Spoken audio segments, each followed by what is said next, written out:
Hello students, good morning all of you. कल हमने आपकी ज्योग्राफी की बुक के 3 एनसीईआरटी के क्वेश्चंस कर लिए थे।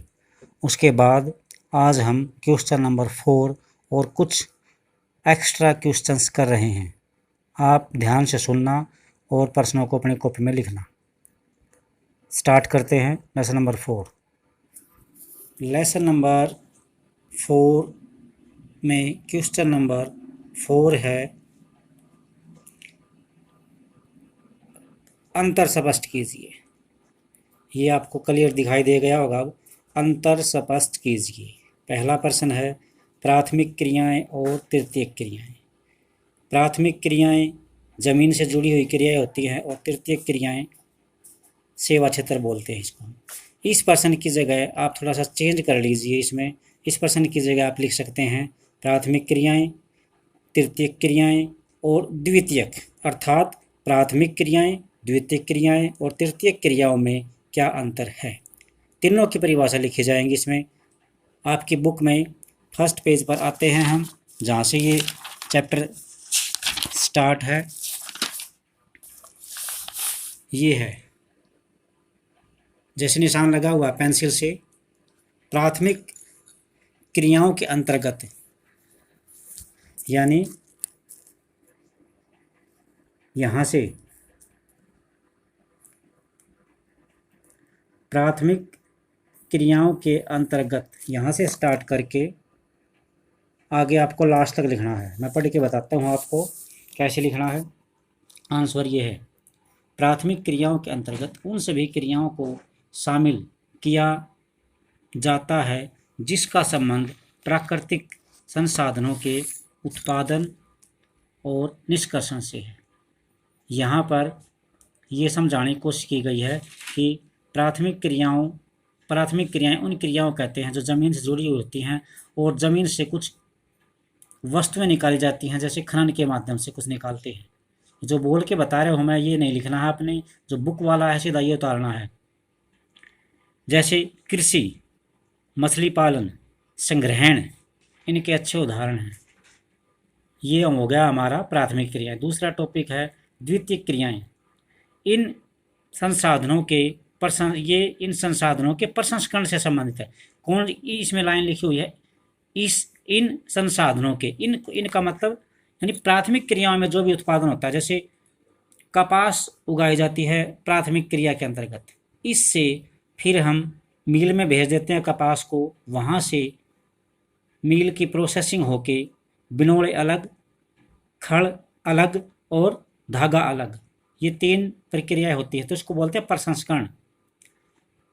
जैसे इस्पात विनिर्माण, डबल रोटी बनाने के लिए क्या चाहिएगा हमें, आटा चाहिएगा। आटा किससे बनेगा, गेहूं से बनेगा। गेहूं किससे है, वही प्राथमिक क्रिया वाला काम हो गया। और इस्पात विनिर्माण, ये विनिर्माण का मतलब मैन्युफैक्चरिंग। इस्पात ज़मीन से निकाला जाता है, इसमें फिर सुधार किया जाता है, उसके फिर मशीनों में दोबारा फैक्ट्रियों में ले जाया जाता है।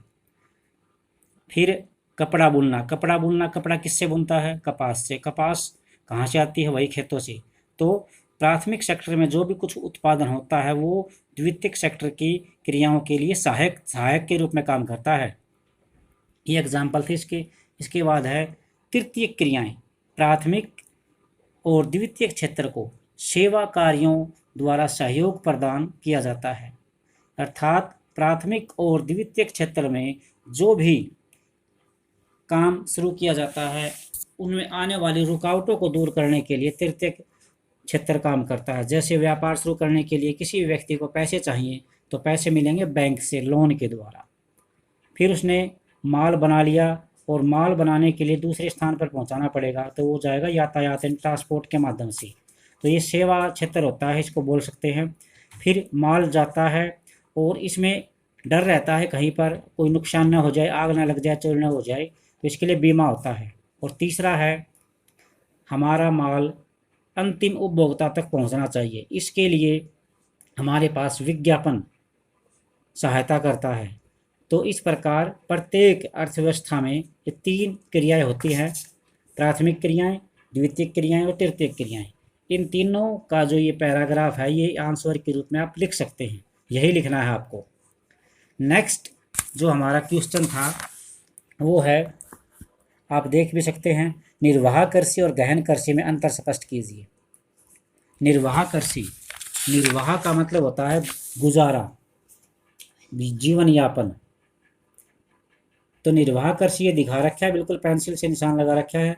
इस प्रकार की कृषि किसान परिवार की आवश्यकताओं को पूरा करने के लिए की जाती है, अर्थात ऐसी खेती जो किसान करता है उसके पूरे परिवार के गुजारे के ही काम आती है। वो कृषि का जो पैदावार है उसको बेचता नहीं है। पारंपरिक रूप से कम उपज प्राप्त करने के लिए निम्न स्तरीय प्रौद्योगिकी और पारिवारिक श्रम का उपयोग किया जाता है, अर्थात यहाँ पर तकनीक का इस्तेमाल बहुत कम किया जाता है। टेक्नोलॉजी का सारा काम परिवार के सदस्य मिलजुल कर ही करते हैं। इस कृषि को पुनः गहन कृषि और आदिम कृषि निर्वाह में बांटा जा सकता है। ठीक है, ये था हमारा निर्वाह कृषि। तो निर्वाह का मतलब गुजारा। तो ये पैराग्राफ आपने अपनी कॉपी में नोट करना है। इसके बाद है गहन। गहन का मतलब होता है बहुत ज़्यादा संख्या में, गहन, गहरा। गहन निर्वाह कृषि में किसान भूमि के एक छोटे टुकड़े पर साधारण औजारों और अधिक श्रम से खेती करता है, मेहनत से करता है। अधिक धूप वाले दिनों से युक्त जलवायु और उर्वर मृदा वाले खेत में एक वर्ष में एक से अधिक फसलें उगाई जाती हैं। चावल मुख्य फसल होती है, अन्य फसलों में गेहूं, मक्का, दलहन और तिल शामिल हैं। गहन निर्वाह कृषि दक्षिणी पूर्वी और पूर्वी एशिया के सघन जनसंख्या वाले मानसूनी प्रदेशों में प्रचलित है। इसका एक और है पॉइंट, इसी में है, ये प्रश्न में पूछ नहीं रखा था लेकिन फिर भी आप याद इसमें लिख लेना। आदिम कृषि निर्वाह। आदिम कृषि निर्वाह के को हम बांट सकते हैं स्थानांतरित और चलवासी। तो आप इसमें सिर्फ यही लिखना है, निर्वाह कृषि और गहन निर्वाह कृषि में अंतर। ये दोनों पैराग्राफ आपने इसमें बड़ी बुक में लिखने हैं। इसके बाद हम बिल्कुल स्टार्ट से, आपकी एक्सरसाइज हो चुकी है, कुछ एक्स्ट्रा प्रश्न बनते हैं वो लिखते हैं। सबसे पहला है, कृषि शब्द कहाँ से लिया गया है, क्या इसका अर्थ है। तो कृषि शब्द की उत्पत्ति, एग्रीकल्चर इसको इंग्लिश में बोलते हैं। ये लैटिन भाषा के दो शब्द एगर और एग्री, इसका एगर का मतलब होता है मिट्टी और कल्चर का मतलब होता है कृषि कार्य करने। तो ये एग्रीकल्चर शब्द की उत्पत्ति लैटिन भाषा का वर्ड है। लैटिन के दो शब्द हैं एगर और एग्री, ये लिख लेना है अपनी कॉपी में। इसके बाद है हम कृषिगत भूमि किसे कहते हैं। कृषिगत भूमि से हमारा अभिप्राय है जिस भूमि पर फसलें उगाई जाती हैं, कृषिगत भूमि कहते हैं। ये नोट करना है आपने। फिर यहाँ पे ये चित्र दिखा रखा है, आप देख सकते हैं अपनी बुक में। एग्री, शेरी, पिस्सी, वीटी और हार्टी सभी जोड़ दिए गए कल्चर के साथ।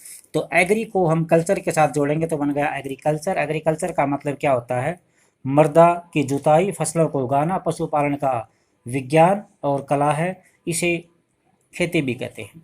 फिर है शेरी प्लस कल्चर, सेरीकल्चर। सेरीकल्चर यानी रेशम का उत्पादन, रेशम के कीटों का वाणिज्यिक पालन। वाणिज्यिक का मतलब यहाँ पर व्यापार के उद्देश्य से बेचने के लिए। यह कृषक की आय में पूरक हो जाता है। फिर तीसरा पिस्सीकल्चर। पिस्सीकल्चर को हम बोलते हैं मछली पालन, विशेष रूप से बने हुए तालाबों और पोखरों में मछली पालन किया जा सकता है।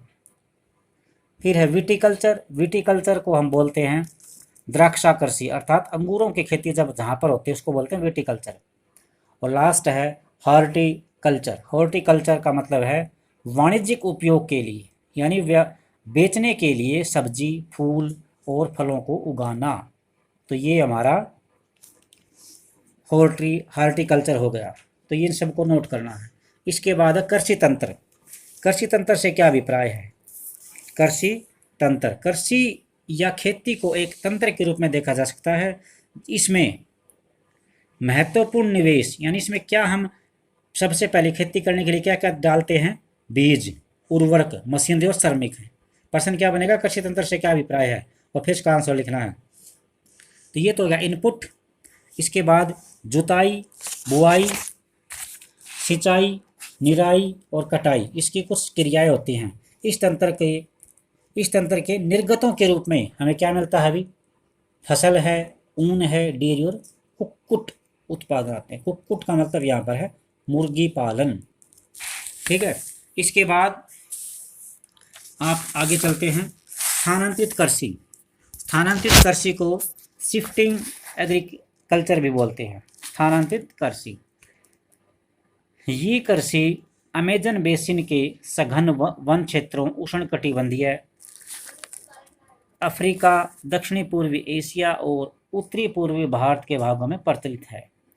ये भारी वर्षा और वनस्पति के तीव्र पुनर्जनन वाले क्षेत्र हैं। यानी ये जो ऊपर बताए गए हैं एरिया, यहाँ पर भारी बारिश होती है और वनस्पति का जन्म और फिर दोबारा से ख़त्म हो जाती है, फिर दोबारा से पुनः जन्म होता रहता है। वृक्षों को काट कर, ये लाइन इम्पोर्टेंट है भी, वृक्षों को काट कर और फिर जलाकर भूखंड को साफ किया जाता है। तब राख को मिट्टी में मिला दिया जाता है और मक्का, रतालू, आलू और कसावा जैसी फसलें उगाई जाती हैं। भूमि की उपजाऊ शक्ति खत्म हो जाने के बाद या समाप्त हो जाने के बाद भूमि छोड़ दी जाती है और कृषक नए भूखंड पर चला जाता है। स्थानांतरित कृषि को अलग अलग स्थानों पर अलग अलग नामों से पुकारा जाता है और इसका दूसरा नाम कर्तन एवं दहन प्रणाली है। जैसे उत्तर पूर्वी भारत में इस कृषि को झूमिंग नाम से बुलाते हैं, मैक्सिको में मिल्पा, ब्राज़ील में रोक्का, मलेशिया में लदान। तो ये क्वेश्चन आपने नोट करना है। इसके बाद है जलवासी पशुचारण पर अपने विचार पेश कीजिए। जलवासी पशुचारण से आप क्या समझते हैं? तो सहारा के अर्ध शुष्क प्रदेशों में, मध्य एशिया और भारत के कुछ भागों जैसे राजस्थान, जम्मू और कश्मीर में ये खेती ज़्यादा प्रचलित है। इस प्रकार की कृषि में पशु पालने वाले या पशु चराने वाले अपने पशुओं के साथ चारे और पानी की तलाश में एक स्थान से दूसरे स्थान पर निश्चित मार्गों से घूमते रहते हैं। इस प्रकार की गतिविधि जलवायु की बाधाओं और भूभाग की परिणाम स्वरूप उत्पन्न होती है या प्रतिक्रिया स्वरूप उत्पन्न होती है। अर्थात यहाँ पर यह बताने की कोशिश की गई है कि जलवायु वहाँ के निवासियों के लिए अनुकूल नहीं होती और भूभाग जमीन की प्रतिकूलता इस स्थिति को जन्म देती है। पशुचारक मुख्य रूप से अपने साथ भेड़, ऊंट, मवेशी, याक और बकरियां पालकर रखते हैं। ये पशुचारकों और उनके परिवारों के लिए दूध, मांस, ऊन, खाल और अन्य उत्पाद उपलब्ध करवाते हैं। इसके बाद है वाणिज्यिक कृषि। वाणिज्यिक कृषि में फसलें वाणिज्य उद्देश्य से बनाई जाती हैं, यानी फसलें व्यापार के लिए उगाई जाती हैं। गेहूं और मक्का सामान्य रूप से उगाई जाने वाली फसलें होती हैं। उत्तर अमेरिका, यूरोप और एशिया के शीतोष्ण घास के मैदान वाणिज्यिक अनाज कृषि के प्रमुख क्षेत्र हैं। ये क्षेत्र सैकड़ों हेक्टेयर में फैले हुए हैं और यहाँ बड़े बड़े फार्म हैं और यहाँ आबादी भी ज़्यादा है। अत्यधिक ठंड इनके वर्धन काल को नुकसान पहुँचाती है और केवल एक ही फसल उगाई जा सकती है। तो वाणिज्यिक कृषि का आपको समझ में आ गया होगा। वाणिज्यिक कृषि से क्या अभिप्राय है? वाणिज्यिक कृषि से हमारा अभिप्राय है जो फसलें अपने निर्वाह के लिए न रखकर फसलें बाजार में बेचने के उद्देश्य से बनाई जाती है, उगाई जाती हैं। इसके बाद है मिश्रित कृषि। मिश्रित कृषि में भूमि का उपयोग भोजन व चारे की फसलों को उगाने और पशुधन पालन के लिए किया जाता है। यह यूरोप, पूर्वी संयुक्त राज्य अमेरिका, अर्जेंटीना, दक्षिणी पूर्वी ऑस्ट्रेलिया, न्यूजीलैंड और दक्षिण अफ्रीका में प्रचलित है। तो ये यहाँ से था। अब वाणिज्यिक कृषि जब लिखो तो ये ऊपर वाला पैरा भी इसमें ऐड कर देना। ये जो ऊपर दिखा रखा है ये पैरा भी आपने इसी में लिखना है। फिर है रोपण कृषि। रोपण कृषि वाणिज्यिक कृषि का ही एक प्रकार है जहाँ पर कहवा, काजू, रबड़, केला अथवा कपास की एक ही फसल उगाई जाती है। इसमें बड़े पैमाने पर श्रम और पूंजी की आवश्यकता होती है। उत्पाद का प्रसंस्करण खेतों पर ही या खेतों के निकट कारखानों में किया जा सकता है। इस प्रकार इस कृषि में परिवहन जाल के विकास की अनिवार्यता होती है, यानी परिवहन ट्रांसपोर्ट सिस्टम यहाँ पर बहुत मजबूत होना चाहिए। रोपण कृषि में मुख्य उगाए जाने वाले जो देश हैं वो इस प्रकार हैं। मलेशिया में रबड़ उगाया जाता है, ब्राज़ील में कहवा, भारत और श्रीलंका में चाय प्रमुख रूप से उगाई जाती हैं। अब मुख्य फसलें हैं जो उगाई जाती हैं, जैसे चावल है। चावल आपको पता है कि विश्व की मुख्य खाद्य फसल है। यह उष्णकटिबंधीय उपोष्णकटिबंधीय प्रदेशों का मुख्य आहार है। चावल के लिए उच्च तापमान चाहिए, अधिक नमी चाहिए और वर्षा की भी आवश्यकता होती है। यह फसल चिकायुक्त अर्थात चिकनी जलोढ़ मिट्टी जिसमें जल रोकने की क्षमता हो वहाँ अच्छी तरह से उगाई जा सकती है। चीन जो चावल उत्पादन में नंबर 1 है, इसके बाद भारत का नंबर आता है, उसके बाद जापान, फिर श्रीलंका, फिर मिस्र। अनुकूल जलवायु की दशाओं जैसे पश्चिम बंगाल और बांग्लादेश में एक साल में 2 से 3 फसलें उगाई जा सकती है। इसके जैसे चावल वाला कंप्लीट हो गया, इसके बाद आपने इसी तरह से गेहूं वाला पोर्शन पूरा करना है, मिलेट अर्थात बाजरा ये पूरा करना है, ये मोटा अनाज बोलते हैं इनको। इसके बाद फिर है मक्का, जो जो इसमें लिखा हुआ है पैराग्राफ में 2 4 5 लाइन है, ये सारी सारी लिखनी है। इसके बाद है कपास, कपास को आप अच्छी तरह देखते हैं, जानते हैं, समझते हैं, इसको भी पूरी स्टेटमेंट लिखनी है। फिर है पटसन, इसको सुनहरा रेशा ही बोलते हैं और इसको भी आपने अपने नोटबुक में लिखना है। उसके बाद है कॉफ़ी, ये कॉफ़ी का भी पूरी डिटेल अपने उसमें लिखनी है। फिर है लास्ट में है चाय। चाय बागों में उगाई जाती है, ढलान नुमा खेत होते हैं, पेय पदार्थ होता है ये। इसकी कोमल पत्तियों की वृद्धि के लिए ठंडी जलवायु होनी आवश्यक है और वर्षा साल भर होनी चाहिए। समवितरित का मतलब यहाँ पर समान रूप से बारिश होनी चाहिए, उच्च वर्षा की आवश्यकता होती है। इसके लिए सुअपवाहित दोमट मिट्टी और मंद ढाल की आवश्यकता होती है, अर्थात पानी की जो स्पीड है ना तो एकदम ज़्यादा हो न धीमी हो, पानी लगातार चाहिए और पानी खड़ा भी नहीं होना चाहिए खेत के अंदर, ऐसा ढलान नुमा खेत होने चाहिए। पत्तियों को चुनने के लिए अत्यधिक मात्रा में श्रमिकों की आवश्यकता होती है। फिर हम यहाँ पर लास्ट में आ गए हैं, तुलना की गई है, कंपैरिजन किया गया है। भारत का कृषि फार्म दिखाया गया है और ये संयुक्त राज्य अमेरिका का कृषि फार्म दिखाया गया है। यहाँ पर काम कैसे होता है ये बताया गया है। तो यहाँ पर हम उत्तर प्रदेश का एक गाजीपुर किसान है, गाजीपुर ज़िला है, वहाँ पर आदिलाबाद गांव है और यहाँ पर एक किसान दिखाया गया है मुन्ना लाल। इसके पास 1.5 हेक्टेयर ज़मीन है। 1 हेक्टेयर में लगभग 2.5 किले होते हैं, तो उसका जो निवास स्थान है वो गांव में ही है। वह अधिक उपज देने वाले बीजों को बाजार से खरीदता है। उसकी भूमि उपजाऊ है, वह कम से कम 2 फसल उगाता है, गेहूं या चावल और दाल। किसान अपने मित्र बुजुर्गों के साथ सहकारी कृषि अधिकारियों से समय समय पर सलाह लेता रहता है। वह अपने खेत की जुताई के लिए ट्रैक्टर को किराए पर लेता है और बैलों से भी कभी कभी काम कर सकता है। उसके खेत में एक नलकूप है जिससे वह खेत की सिंचाई के लिए भाड़े पर लेता है। तो ये इसकी कुछ पॉइंट्स बताए गए हैं। इसके अलावा आपने जो इसका आंसर लिखना है, मेन पॉइंट्स लिखने हैं आपने, यानी भारत में कृषि कैसे होती है। और फिर इसमें यहाँ पे आ जाइए आप, सहकारी समिति, जैसे हमारे बोंद में कोऑपरेटिव सोसाइटीज़ है, ऐसे ही उसके शहर में स्थित सहकारी भंडार में दूध देता है अर्थात डेयरी में दूध बेचता है, वहाँ का वह मेंबर भी है। सहकारी समिति यानी किसान के मुन्ना लाल नाम से पूरे इंडिया के किसानों के बारे में बात की गई है। तो भारतीय किसान के बारे में बताया गया है। भारतीय किसान जानवरों के लिए चारे के प्रकार, पशुधन के स्वास्थ्य के सुरक्षात्मक उपाय और कृत्रिम गर्भाधान के बारे में सलाह भी देता है। कौन देता है? ये सहकारी समिति देती है। फिर आप यहाँ पे आ जाइए, कृषि के विभिन्न कार्यों में परिवार के सारे सदस्य उसकी मदद करते हैं। कभी कभी वह बैंक या कृषि अधिकारी समिति से बीजों की उच्च उपज वाली किस्मों और औजारों खरीदने के लिए ऋण भी लेता है और अपने उत्पाद को निकट के शहर में स्थित मंडी में बेचता है।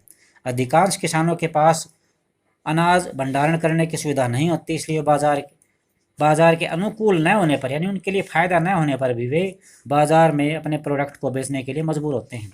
और हाल के वर्षों में सरकार ने कुछ कदम उठाए। ये तो थी भारतीय किसान के बारे में बातें।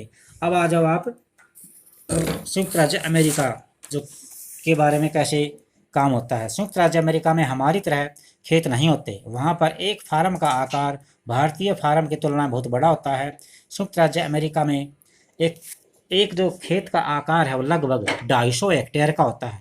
अब आप अंदाज़ा लगाइए, एक हेक्टेयर में ढाई किले होते हैं, तो 250 को 2.5 से गुणा करेंगे तो एक फार्म इतने खेतों का मिलकर बनता है।